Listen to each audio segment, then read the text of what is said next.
नमस्कार दोस्तों, आप सभी का स्वागत है जीएस विद संजय में। आज हम बात करेंगे जो जेल प्रहरी का भी एग्ज़ाम होने वाला है या जो एग्ज़ाम का भी नोटिफिकेशन आया है, तो उसके अंतर्गत जो सामान्य ज्ञान का जो पाठ्यक्रम दिया गया है उस पर आज हम चर्चा करेंगे। पिछले वाले वीडियो में हम मध्य प्रदेश में जो जेल प्रहरी का एग्ज़ाम होने वाला है उसके सिलेबस के बारे में आपको बता चुके हैं। हिंदी का सिलेबस, इंग्लिश का सिलेबस, गणित का सिलेबस, सामान्य ज्ञान का सिलेबस और सामान्य विज्ञान के सिलेबस के बारे में जानकारी आपको दे चुके हैं तथा आपके साथ एक सफल रणनीति जो हो सकती है उसके बारे में भी हम चर्चा कर चुके हैं। तो आइए अब हम देख लेते हैं कि जो सामान्य ज्ञान के अंतर्गत कौन कौन से विषय हमें दिए गए हैं। सामान्य ज्ञान एक काफ़ी बृहद सब्जेक्ट हो जाता है, कोई भी बृहद टॉपिक हो जाता है किसी भी एग्जाम के लिए, क्योंकि यह 12 से 13 सब्जेक्टों का कॉकटेल होता है, यानी कि सब मिश्रण होता है। यदि जेल प्रहरी की बात की जाए तो इधर जो महत्वपूर्ण रोल अदा करता है सिलेक्शन में वो होते हैं मध्य प्रदेश, करंट अफेयर्स, खेल और संस्कृति। ये 4 सब्जेक्ट होते हैं जो आपको 20 में से 12 से 13 क्वेश्चन बनाकर देते हैं। तो इन 4 सब्जेक्ट्स को हमें काफ़ी अच्छे से अध्ययन करना है। इसके अलावा इतिहास, संविधान, अर्थशास्त्र और भूगोल के बारे में भी हमें अच्छे से अध्ययन करना है, क्योंकि इधर से 1 से 2 क्वेश्चन करके आ जाते हैं।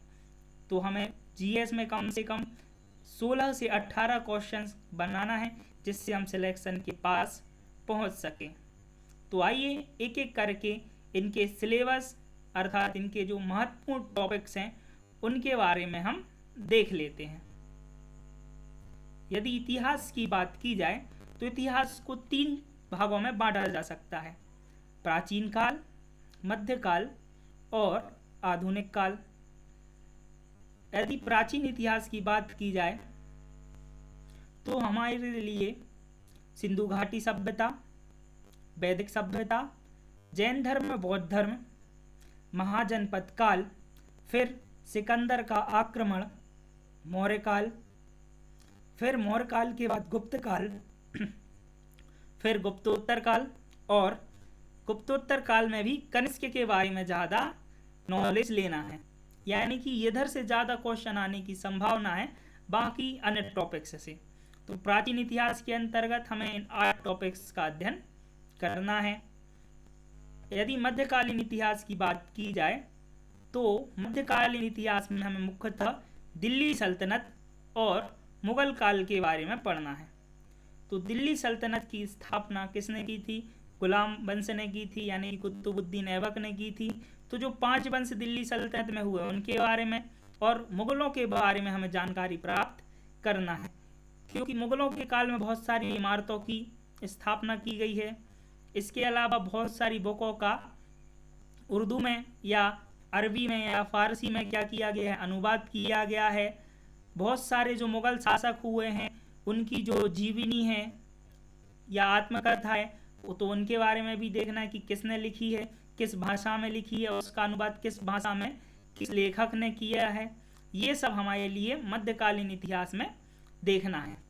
पर यदि बात की जाए आधुनिक भारत की, यानी कि आधुनिक इतिहास की, तो इसके अंतर्गत हम देखेंगे कि जो 19वीं शताब्दी में समाज सुधार आंदोलन चलाया गया था, राजा राममोहन रॉय, दयानंद सरस्वती, रविन्द्रनाथ टैगोर आदि जैसे दार्शनिकों के द्वारा जो समाज सुधार आंदोलन चलाए गए थे उनके बारे में हमें जानकारी लेना है।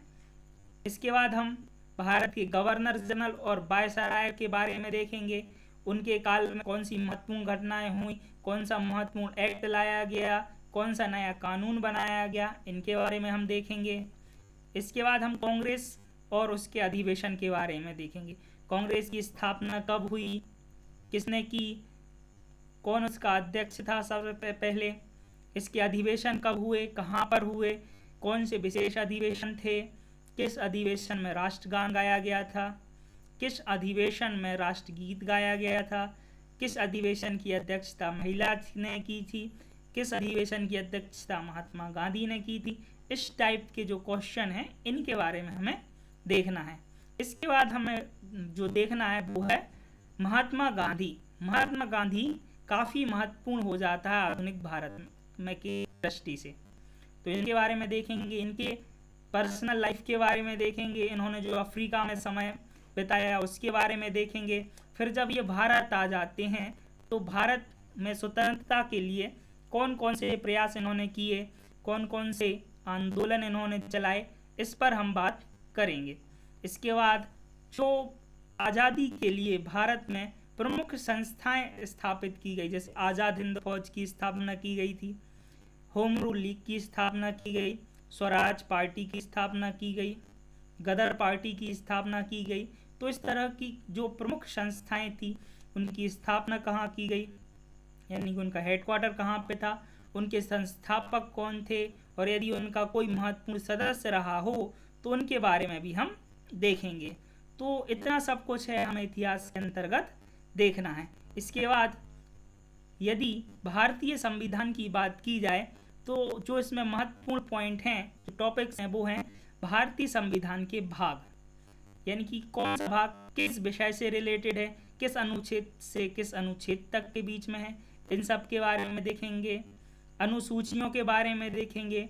मूल संविधान में 8 अनुसूचियाँ थी, फिर अभी वर्तमान की बात की जाए तो 12 अनुसूचियाँ हो गई हैं। तो जो 4 अनुसूचियाँ जोड़ी गई वो किस संविधान द्वारा जोड़ी गई, उनके विषय कौन कौन से हैं, किस विषय से रिलेटेड हैं।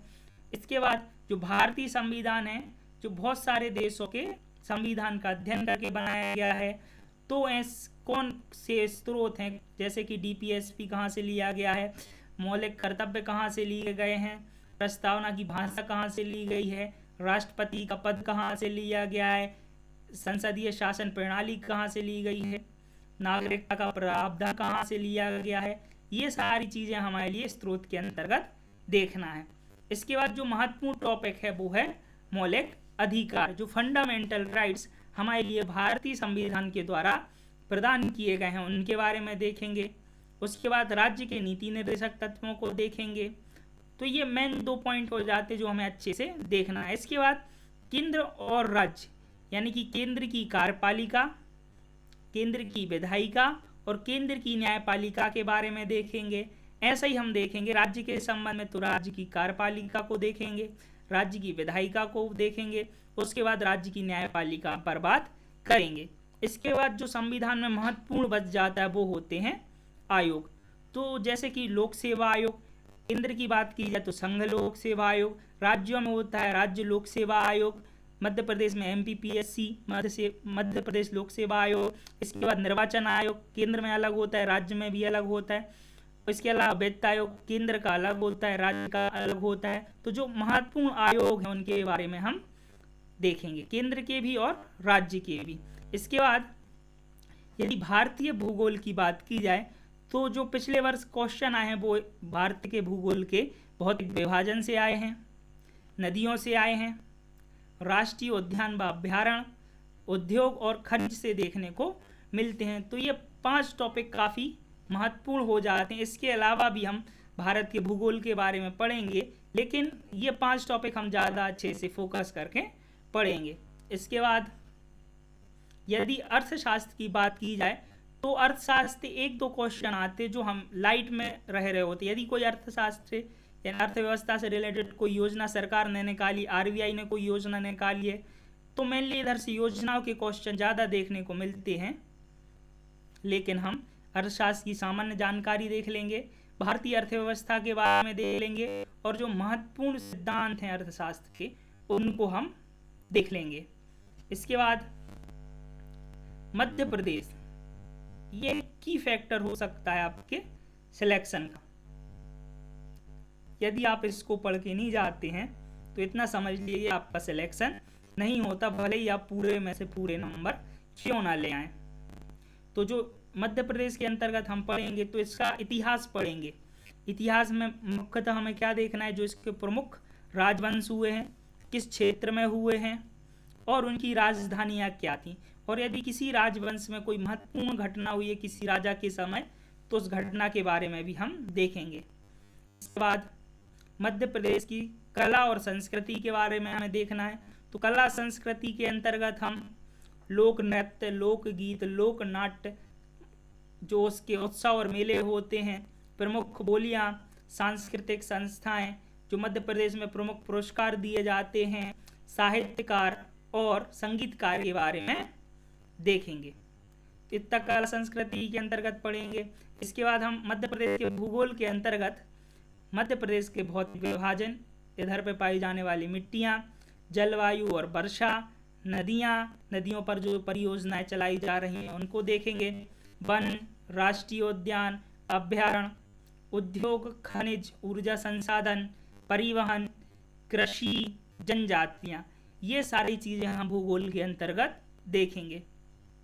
इसके अलावा मध्य प्रदेश की राजनीतिक व्यवस्था यानी कि राज्य व्यवस्था के बारे में देखेंगे।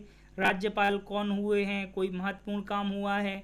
इसके अलावा जो मुख्यमंत्री हुए हैं, यदि उनके कार्यकाल में कोई महत्वपूर्ण कार्य हुआ है। मध्य प्रदेश में पंचायती राज को देखेंगे।